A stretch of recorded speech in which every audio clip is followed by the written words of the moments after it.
get us kicked off. We're at 3:01. I know we're going to have a number of people that continue to join us, but thank you all for joining us today. This is Joanne's on with us too. who? Oh, hey, Joanne. I didn't You see can what's barely up, see Joe. it, right? Hey, ma'am. How you doing? Uh, all right. We're going to go ahead and get going. As the agenda that I sent out this morning, have I'll see you a later. couple of action items and a decent number of things that we want to get through to address and get community involvement for.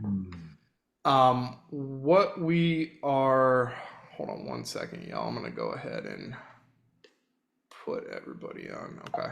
All right. So the first thing that we are going to discuss and like to share with everybody on Thursday, August 7th, Charlotte East is going to be sponsoring and I brought this up last meeting, but we've definitively put everything together now, a District 5 Charlotte City Council candidate forum.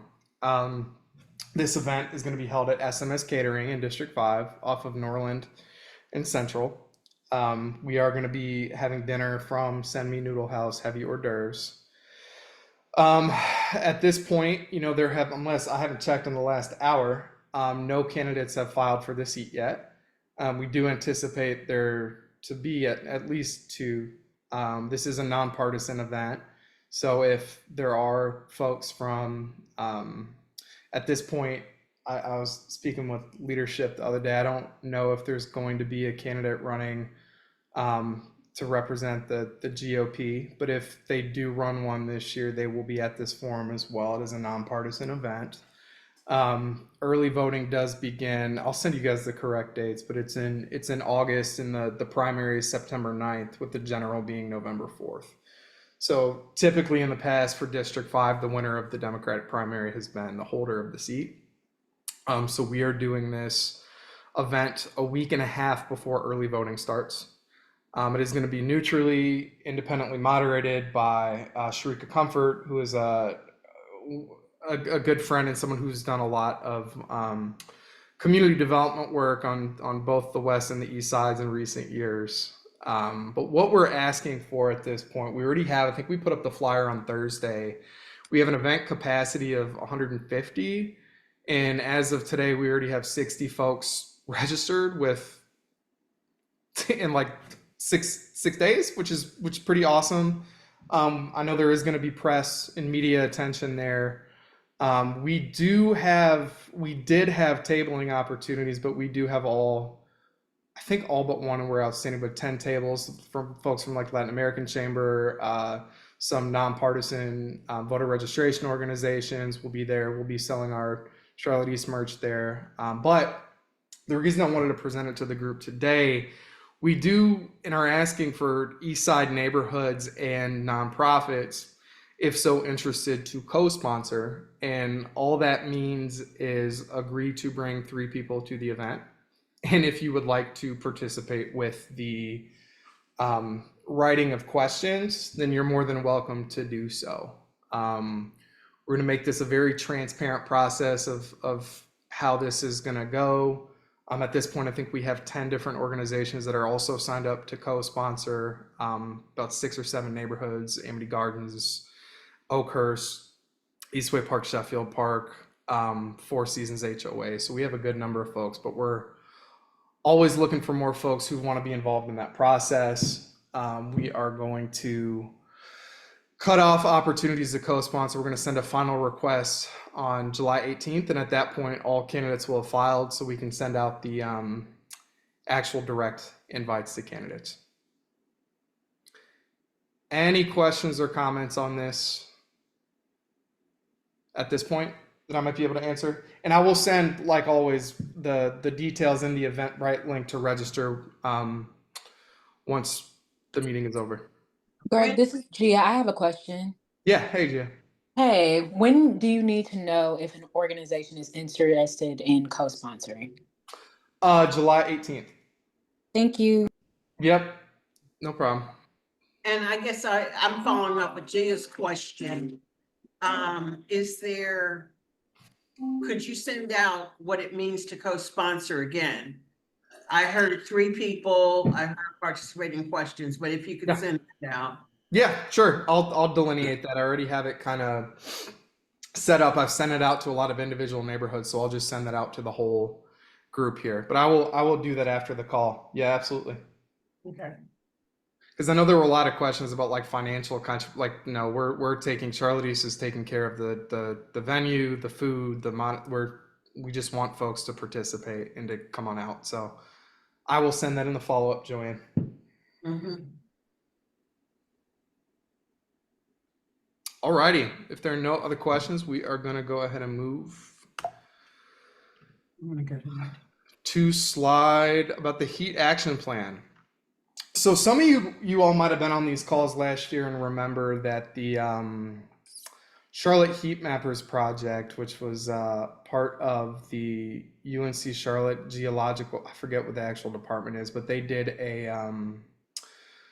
a study last summer. It was around this exact week where they measured on what they expected to be the hottest day of the year, the temperature all across the city. And volunteers went out to help heat map with thermometers to say, hey, here are the heat islands. And now that data is being put to use or being asked to be put to use. So if you can see the flyer on the right, in partnership with the heat mappers, Mecklenburg County and the city want to hear from residents about their experiences with heat. I took the survey yesterday. I tried to pull it up again to show people, but it wouldn't let me. It's very, very easy. It's essentially, where do you live? Here, what are some of the challenges that you have with heat? What would be beneficial to you from like an investment standpoint?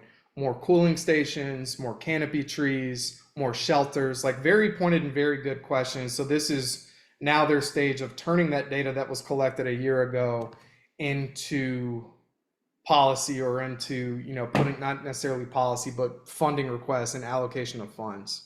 I'll send this out directly after. It's a very quick survey, but I put up this graphic in the bottom left just to give you guys a visualization. This was from last year, and you can see the redder it is, the hotter that it was on this day a year ago. But it was very interesting because the one area that had significant cloud cover that kind of skewed some of the data, which they created a formula to account for that, was our geography. So it was the east side had significant like cloud storms come through that day. So it showed that the temperatures were a little bit different than the county average, but they created a formula to kind of account for that. So these folks do really great work. I'm very excited about actually seeing this data be put to use, but they require some feedback on how the community wants to see it put to use. Any questions? Okay. Miss Venitra. Had to unmute myself. Hey, everybody. Good to see everybody on here. Real quick, not going to take a whole bunch of time, but the Frankie Mae Foundation is a nonprofit based at Weeping Willow and Zion Church, which is part of East Charlotte. The last Saturday of every month, we get together. Family caregivers is our participant audience, and we have a fun day this month. Normally, we have someone to come and speak about resources that are available for family caregivers. But this month, we're just doing something fun. The caregivers are bringing board games, card games, whatever, and we're going to have some games, checkers, chess, whatever, and we're going to eat lunch. We eat lunch every month, but eat lunch, have fun, just mix and mingle with other family caregivers. So if you know any family caregivers that are looking for a community of other caregivers that know exactly the challenges and the positives of being a family caregiver, we ask that you send them our way. Greg does have the flyer with the QR code. And yeah, we just want to see other family caregivers to find the resources and to find their village. And that's what the Frankie Mae Foundation is about.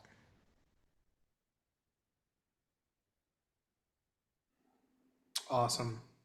Thank you, Venitra. I'm excited. Did the registration link go out yet? It is? Okay, I need to get on that. If y'all have never been, And I'm not just saying this because she's on the call, but Saturday mornings with Frankie Mae is like one of the most fulfilling activities I get to do, like on the east side on a frequent basis when I do get to come. Just the positivity and the energy and the love that is in that space. Venetia has done a phenomenal job, and I've really encouraged anybody who thinks that this might be a something they'd be interested in doing to stop by. Alrighty, and I will send that flyer. Venetia, did you send the flyer in the email to me? Okay, I'll go back and look. I'll go back and find it because it has the date and everything on there. Okay, and this is something a little bit unusual for what we do as an organization. You know, as we're a nonprofit and have a ton of nonprofit partners who are reliant on grants, on individual donations. We never fundraise or ask to fundraise on behalf of other organizations, but we really felt compelled to bring this up today and have been promoting this out on social media. Our Bridge for Kids, which is one of our core partners, they serve as co-quarterbacks for us through the United Way and the Eastland community. They found out, I think it was July 1st or June 30th, that they were getting close to $1 million of already committed funding frozen for like now, this summer and upcoming school year. They're not the only organization. I mean, many after school organizations are being directly impacted. But we're using, you know, our Bridges story here as an example because, you know, I mean, they serve hundreds of Eastside children every single day. They feed kids, and they reach our neighbors in ways that other organizations, or that ourselves even, that neighbors that are traditionally a little bit more difficult to reach. They have developed trust over a decade in the community of being able to really serve our refugee, immigrant students, kids, and families in a phenomenal way. And they're very much in crisis mode right now. I mean, this wasn't like just to reiterate, this was not like a grant that they thought was going to come through and then, you know, they'd applied for and there were questions about it. No, these were committed dollars through, I think it was Title II, Title III, and Title IV that were being frozen now. And this was not a result of the bill that passed recently. This is just being frozen. So there are many ways, and I know I'll send their actual call for action and support out in the follow-up to this. But there are many ways besides financially donating that people, that Our Bridge is asking folks to support, be that direct calls, advocacy, lobbying to our Congress members to get that funding reinstated. So, and again, they're not the only organization by any means that was impacted, but this headline I think hits home for a lot of people, and they do a very good job when you go to their website of like explaining X amount of dollars serves food for X amount of kids. Like they break it down in a very real way where these dollars don't just go into a general fund. It's really broken down per kid. So I will be sharing the information about this in a follow-up email. Alrighty, Emily, there you are. I'm gonna turn it over to you.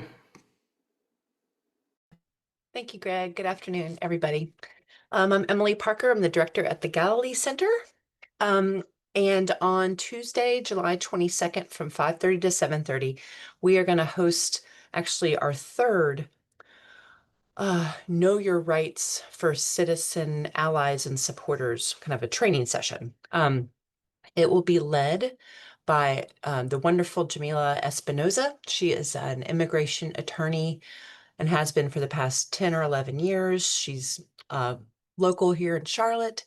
She also happens to be the board chair of the Latin American Coalition.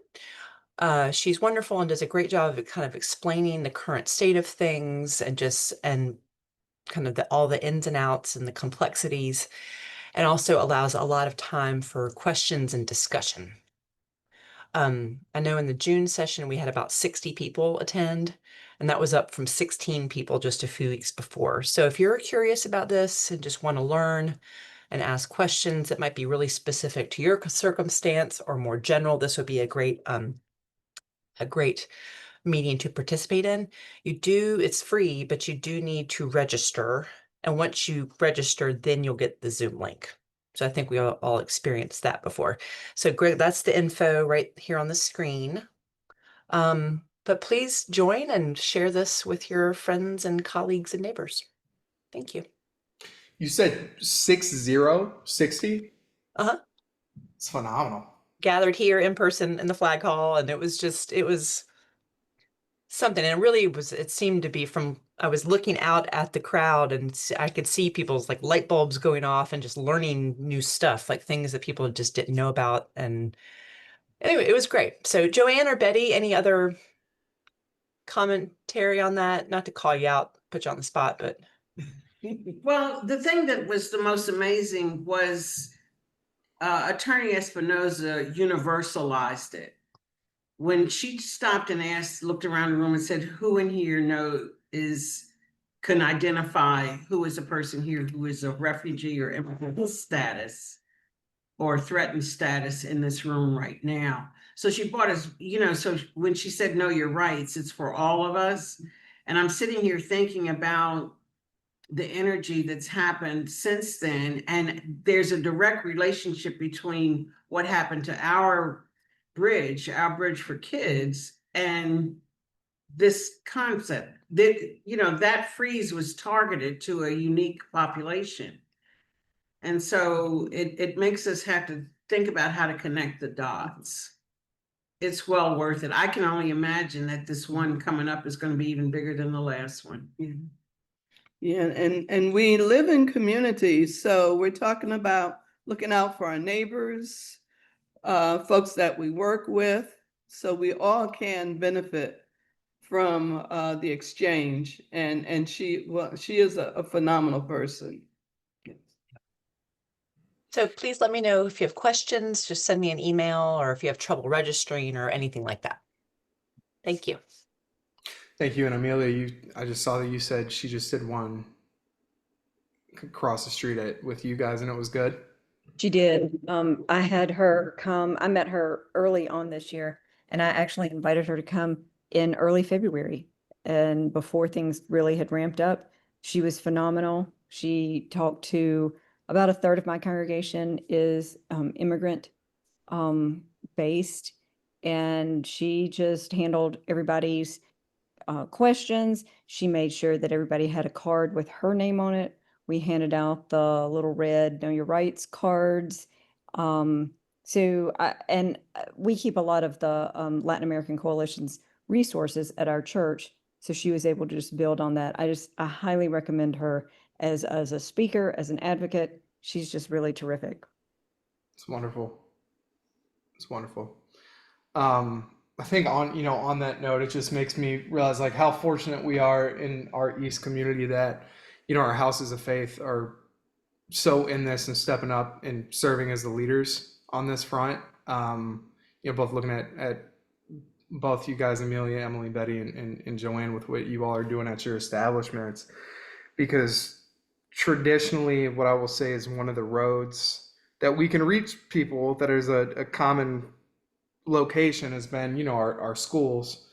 And this past year, it has been very, very, very, very difficult, or excuse me, the past 5-6 months has been very difficult to get Charlotte-Mecklenburg schools to agree to, distribute those Know Your Rights cards. They've, denied the opportunity to do that after they gave permission for some folks to do that. They kind of pulled the rug and said, no, you can't do that anymore. So anyway, I just wanted to, applaud you guys in the other houses of faith that are doing phenomenal work with this. And it makes me feel very, very proud to be part of this community, because I know, not to fear monger, but talking with folks who are immigration attorneys and experts, like I think Joanne, I don't know if you just alluded to this or if I misunderstood you, the enforcement activity that we saw in early May is likely going to be a very small blip compared to what is they're expecting to be coming in terms of the frequency and intensity of immigration and customs enforcement activity.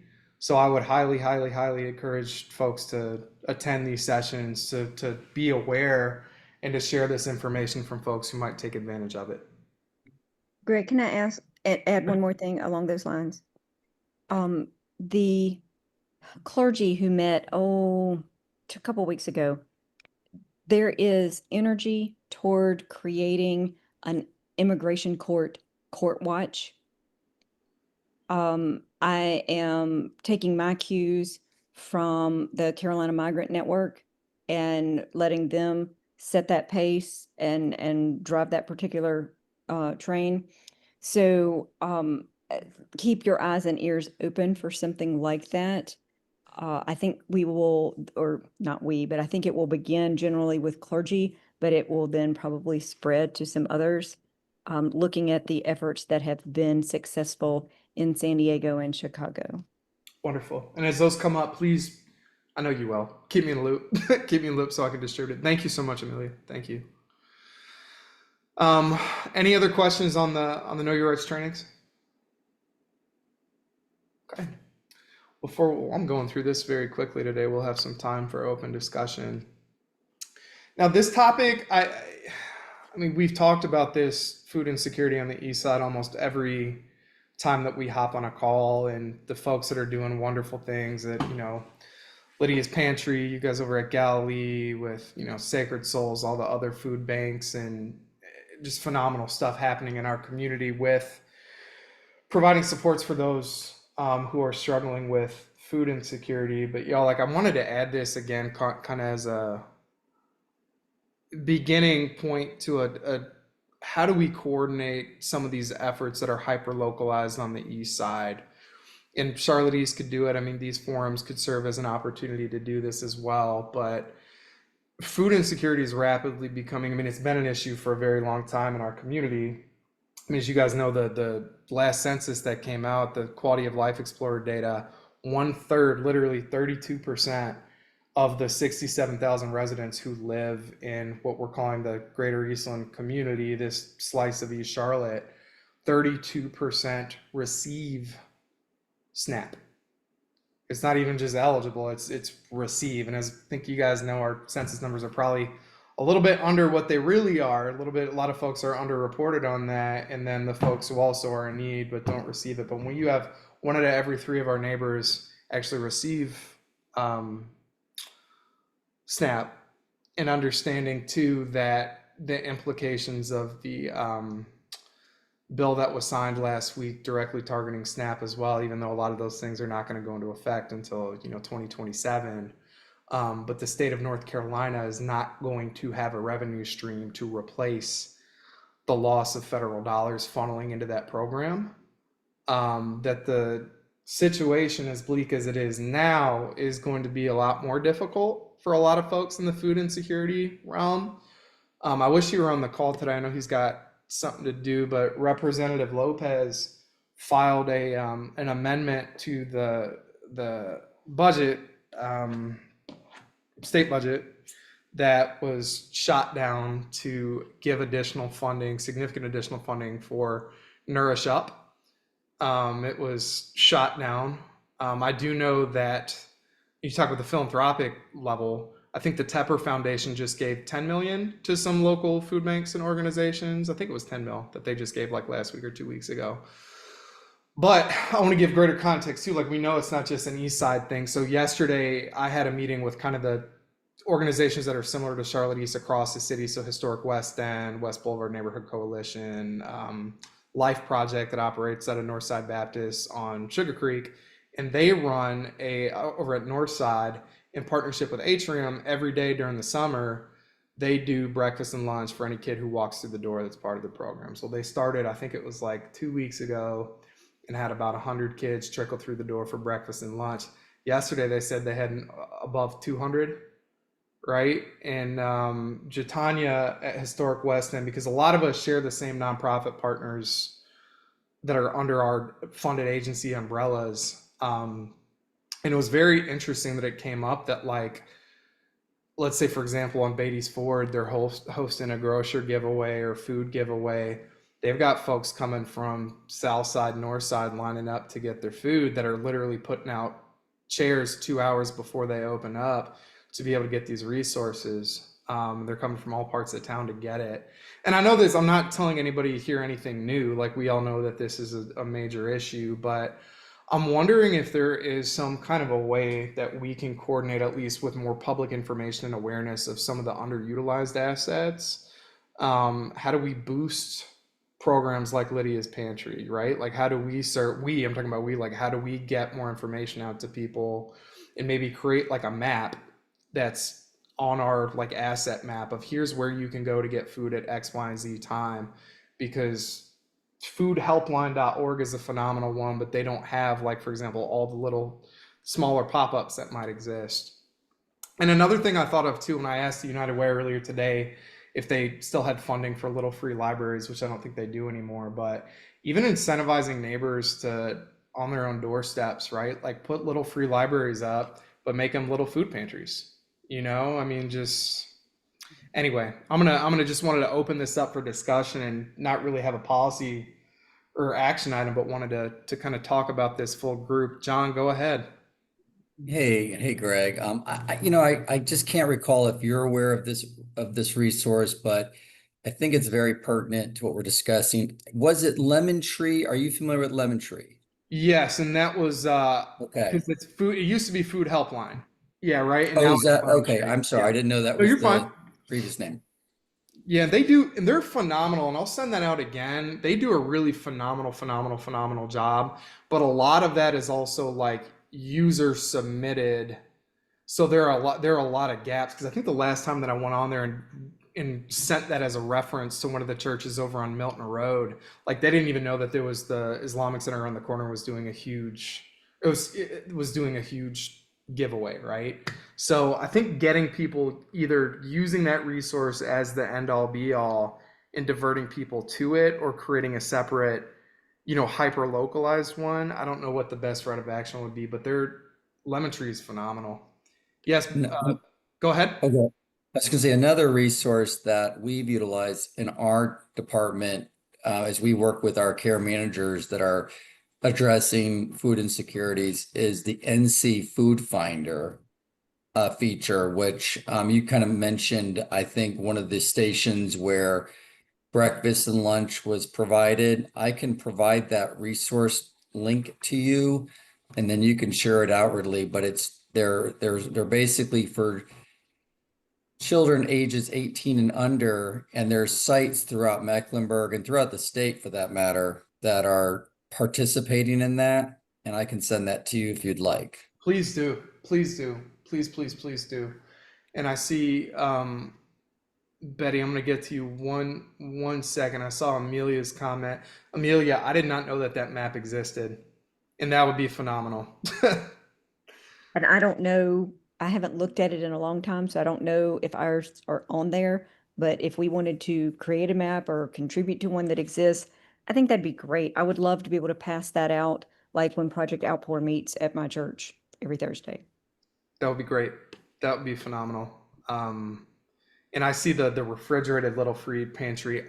I don't think so, but that might be something that we could even look at putting together. I would be glad to offer space beside my other little free pantry that's right there on Central Avenue, beside a bus stop. We could certainly absorb that. We just can't build another one right now. Sure, I got it. Thank you for that offer. Betty? Okay. It's both of us. I guess I want to support a both and approach. I would like to kind of see this, and Emily gave me a word yesterday that I'm thinking about, but I'm connecting it back. Remember a few meetings back, you said you wanted to do a map of all the businesses in Charlotte. Mm-hmm. I'm kind of taking the power back and looking at if we could do a hyper east side food bank map, then that turns it into asset. And it's naming the ministries and the people that are in the business of filling the gaps. You follow, it changes, it's a different kind of messaging, and it's very critical. And so if we could kind of look at it like, it's not like you don't have much on your plate already, but there are so many maps and the people, I experienced something yesterday with people coming in. I think we served, I think 95 human beings were provided with food yesterday just from our Nourish Up. And then Lydia was on there. But if there could be something that was intentionally east side, I would think that that could give a very powerful message to the whole rest of the community about how we look at it. Do you all understand what I'm saying? It's Loud and clear. and then we can even start identifying, like what Reverend Amelia just said, where are our gaps and how can we support each other in filling in what we see as the gaps? 100%. And that's what I was even thinking off this base map, which I need to do a better job of like promoting that we're doing this and it exists. But like I just put together since the last time I showed you guys this, and gee, I'm sorry, I see you. Like the nonprofits and social services, right, that are in the footprint. Whatever service you need, you're able to identify it. We have the houses of worship with whom we're partners. And then, you know, what I just added, government subsidized housing, right? Like these are the areas that are receiving public dollars. To put another tab on here that's food, that's no thing. That takes, you know, I just got to get the list, and a lot of that is already existing. And Amelia, I'm so glad that the little free pantry, I didn't know that that was a thing, that a comprehensive list. That's phenomenal. But Joanne, I think loud and clear, right? And that's not that big of a lift, but it's just about combining assets in a way where things are accessible to people. You know, people can go to a kind of a one-stop virtual shop. I think is very important to know, hey, here's what I can do, here's what I can receive. I'm with you loud and clear, but you said 90 people came through yesterday just for. Well, it represents households, but if you would just, if yesterday was a slice of food insecurity life, you could start here. And I'm sure there are other pantries that are on this phone, you know, this call now. But if you were to say that 95 people in household units, but the total 95 people received something to eat yesterday, you know, break it down into households, it wouldn't have been that. But there wasn't a chair that was empty here. Yeah. And then there were people who were coming in on top of that Lydia was able to take care of. And what'd you say, Betty? There was 36 openings at 9 o'clock yesterday. Yes. And at 9:01, there was 6. It was 6. You got it? So Yeah. when we opened up the meeting about what's coming, it's here now, and it's just going to get a little bit more exaggerated in 26 and 27, but it's here now. It is.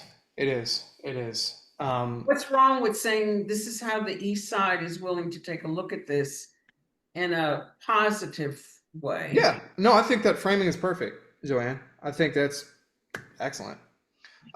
Gia?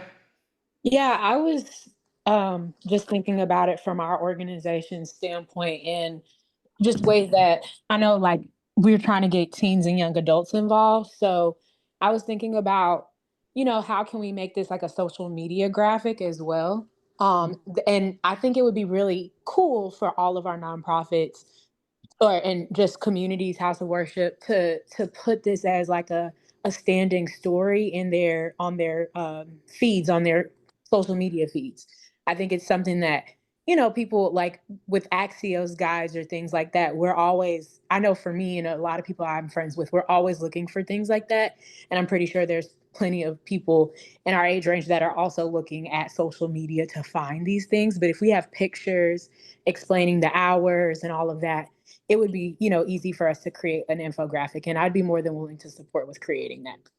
That would be dope. And I think you're right, because like we're reaching the diverse audiences and that are not connected with houses of faith, that are not connected with just, you know, because the West Side does a lot of things differently in terms of like they'll just set up they have service providers setting up in parking lots and people coming through, right? Like, which is great. Like their service model and delivery model, I think, looks different.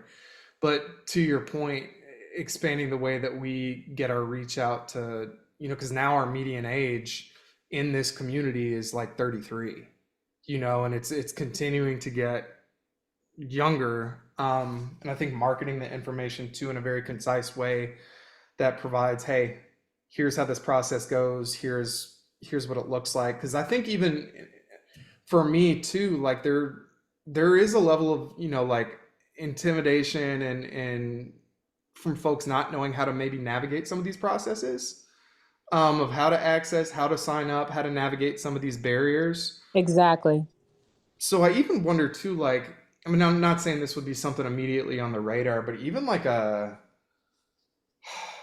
next year sometime, like get all the agencies together that are offering food supports, navigating the process. How do you sign up for X, Y, and Z? What is, like, John, I just saw you put in the chat. I'm so glad you did. How do you do double bucks? Like, what does that even mean? Because I didn't even know. If you guys are Plaza Road Extension, if you guys know Wendy Pasquale, she owns the farm and she does, like, she told me, she's like, we're doing this double bucks over here. And people don't know, a lot of people don't know about these resources. So I think there might be an opportunity there for maybe early next year to do kind of like an Eastside Food Summit. It could be something to consider. And I know that Representative Lopez, and this is one very positive thing I think we have working for us. I mean, food insecurity is like his number one issue. So I think we would get a lot of at least institutional support from, like, not necessarily monetarily, but from setting up some kind of a thing like that. Yeah, and I was about to say, making sure it's, of course, in multiple languages, but Yes. also we could even create videos around like how to sign up for some of these things. And I'm not talking about boring 5-minute videos. I'm talking about like TikTok-esque, like short, less than 2-minute videos about where to go, etc. There was something else I was thinking, but I think those are the main points. Oh, community gardens too. Yes. Community gardens that are also willing to give food. Because I at least know of 1 or 2 that are in the area that could probably be a resource as well. For sure, for sure. Well, we've got 7 minutes left in this call, y'all. Love the energy around this and want to continue to add this maybe as a standing agenda item. But what I will do by the time we meet next, I will go ahead and add all of the existing on Lemon Tree, Amelia, once I get that, and no rush, but the link to the little free pantries, I'll put all those on this map, and then I think then we might be able to get a visualization of how do we go next steps. And Emily, that would be dope. Especially, I think Galilee would be the best place to hold it. I mean, you're a one-stop shop right there for everything. Consider it done. It's on. Cool. Okay. Thanks for that discussion, y'all. I mean, this is critical stuff. And it just killed me yesterday hearing that, like, we had partner agencies that were like, their own communities weren't being able to get fed because they had people from other parts of town lining up hours in advance, and it's just wild. I'm gonna go ahead. We have 5 minutes remaining. I'm gonna go ahead and open it up if there are any other agenda items or things people would like to lift up and share. Yes, ma'am. Greg, this year, this is our Galilee's 3rd annual backpack and school supply drive that we'll be sponsoring. It should start July 15th and run through August 14th. Okay. You'll be getting more information about it soon. We'll send you the flyer for you to share. And it'll benefit our Mary Oaks Elementary School and our Nourish Up families. Wonderful. You said the dates of that were what? July 15th through August the 14th. Okay. July 15th through August the 14th. Okay. Let me write that down. Yes, that's when we'll be receiving gifts. And there'll be times when folks can drop off the supplies or backpacks. There'll be times and days. So all the information will be on the flyer. Thank you so much, Betty. Thank you. Gia, do you still have your hand up? I just put it down, but I will just go ahead and share. So I've mentioned our nonprofit before, but we're Thrive Liberation Community Center. We're focusing on Black liberation for youth and young adults ages 13 to 30. We're actually doing our first set of programming here in September, so I would love for you all to save the date. I am not 100% sure on location just yet, but once I have the flyer ready, I will send it out. God willing, it will be in the next week. But we're hosting a community dinner, and it's centered around inviting Black youth and young adults ages 13 to 30 and their families. We're hoping to cap us anywhere between 25 and 50 people for our very first one, but our theme is going to be Black joy as resistance. And our hope is that we're slowly but surely introducing civic engagement topics, but doing it in a way where we're first bringing community to people. And so I would love for you all to just put it on the radar once I have the flyer ready. If you all know of any youth and young adults in this age group that would be interested in our programming, I would love for you all to share it as well. So thank you. Awesome. Thank you, Gia. Already, anybody else? Let's see, I have 2 planning commissioners. Any last minute community area plan plugs? I'll send it out. Okay. Hey, Greg. Thanks Hey. for I'll just say something real quick. The community area plans provide policy guidance for city council for the east side.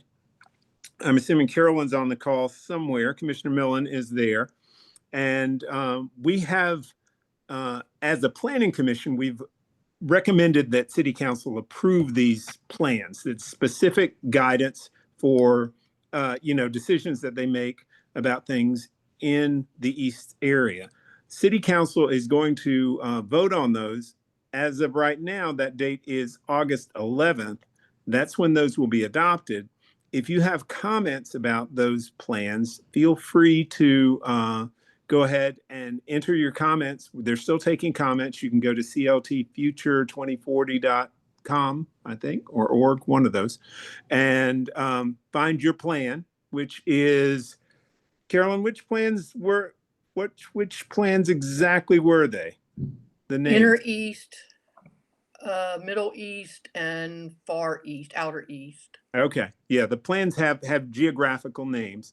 But if you have some comments, read through them. All the plans are structured in a very similar way, and they provide you with the ability, again, to have some feedback on how the city will make decisions about things like environmental justice, access to jobs, access to housing, things of that nature, and how the city will make those decisions going forward. So if you have any questions about that, feel free to drop me an email. Greg, please feel free to include my email in the follow-up. Or Carolyn's been doing yeoman work talking to folks in the neighborhood who have questions. If you feel more comfortable talking with her, please do. We want to hear your feedback. This is one of those, if you don't ask, you don't get kind of adventures. So please ask. And again, the date to pay attention is City Council's adoption is August 11th. They've already pushed it back twice. So I say August 11th with my tongue in my cheek because that's a goal. All right. So there's that. Anyway, thanks, Greg, for giving me a minute. Absolutely. Yeah. Thank you both. Alrighty, y'all. We are at 3:45. Yeah, if it's .org or .com, but I'll also send this to I'm checking right now. 240.com or .org. Oh no, not Summer Olympics. Oh, that's interesting. Somebody bought the domain charlotte2040.com to prepare for the Olympics. Oh, it is cltfuture2040.com. So I'll put that right in the chat too. Yes. Alrighty, y'all. We are at time. Thank you all for joining us. Be on the lookout for the minutes to come out sometime tomorrow. Have a great afternoon. Bye, y'all. Thanks, Greg. Thanks, Greg.